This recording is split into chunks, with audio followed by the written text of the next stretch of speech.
Sou Edson Faé. Trabalho com educação física em duas escolas técnicas no estado do Rio de Janeiro, a FAETEC e o IFRJ. Sou membro do grupo GEPESC, grupo de pesquisa em escola, esporte e cultura. E sou aluno de doutorado no curso de pós-graduação no Instituto de Educação Física e Desporto da Universidade do Estado do Rio de Janeiro. Estou aqui para falar de uma realidade ainda pouco difundida, mas bastante preocupante, que é o título da minha pesquisa, que é Bets esportiva, análise das percepções de risco e envolvimento em jogos de azar com discentes do ensino médio. Estou estudando esse tema, pois percebemos o quanto hoje esses jogos de azar, essas casas esportivas chamadas Bet, estão impactando na vida dos adolescentes. Podemos citar o endividamento, a irritabilidade, o transtorno no humor, hora irritado, causando possíveis depressões, baixa no rendimento escolar e às vezes até o próprio abandono na escola. O que são as bets? Talvez para quem não saiba. As bets, no sentido literal, significa aposta. Mas é importante percebermos que hoje a bet, elas são já uma casa de apostas online. Se lembrarmos do cassino, do bingo, até mesmo das casas lotéricas, elas seguem a mesma categoria, o mesmo gênero. São jogos de azar. Entretanto, vem uma nova roupagem, buscando muito uma forma de envolvimento dos seus novos jogadores.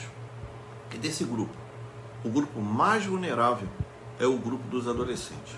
Uma das coisas que facilita o acesso é o celular na mão.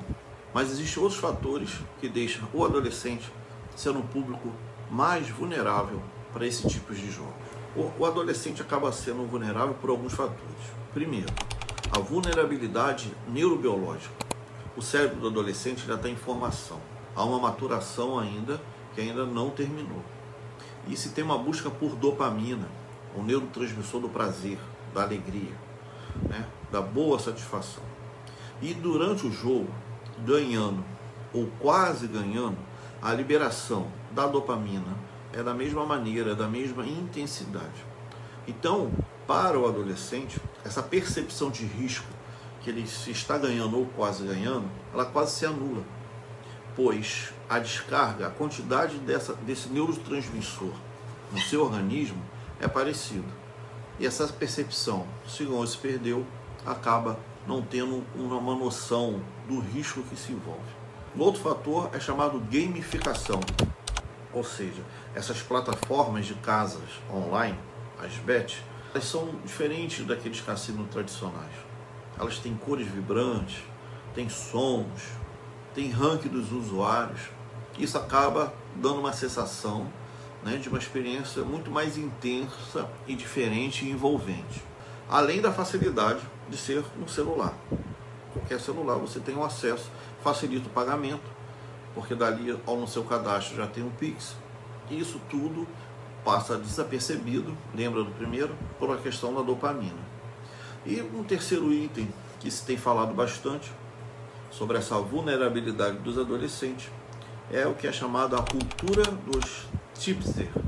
Tipsters são influenciadores digitais.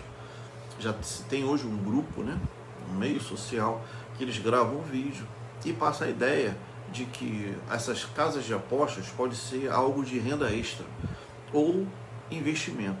E mascaram a realidade aleatória do jogo. Pois por isso que se chama jogo de azar. É um jogo aleatório. Não temos domínio algum sobre o seu resultado final. Então, pertencer a esse grupo de influenciadores digitais está sendo uma outra categoria, um outro fator que está deixando os adolescentes vulneráveis a esse grupo de jogadores já compulsivos. E o resultado de algumas pesquisas nos mostram que essa relação do vício com os jogos das bets, de cada 10 adolescentes, 6 em 4 meses de uso de jogos já viram um jogador patológico. De 10, 3 começam a diminuir seu convívio social devido à perda financeira que se tem pelo jogo. Outro dado bastante significativo e alarmante, uma pesquisa feita pela Associação do Ensino Superior, um pouco mais de 900 mil estudantes deixaram de cursar ao ensino superior alegando endividamento com as BET. Isso é algo bastante preocupante, onde as BET está tirando essa relação, esse sonho do aluno ter sua faculdade, ter seu ensino superior. Entender esse cenário é importante e é um primeiro passo para uma prevenção de uma vida saudável para a jovem. Fiquemos atentos, possamos conhecer algum adolescente que gosta de jogar e se ele de repente começar a apresentar sinais de irritabilidade, baixa no rendimento escolar, vontade de sair da escola, diminuir o convívio social, pode ser sintomas de uma ludopatia, ou seja, do jogo compulsivo. Pessoal, esperamos ter ajudado a esclarecer um pouco mais sobre essa prática dos jogos de azar e suas relações com os adolescentes. Um forte abraço.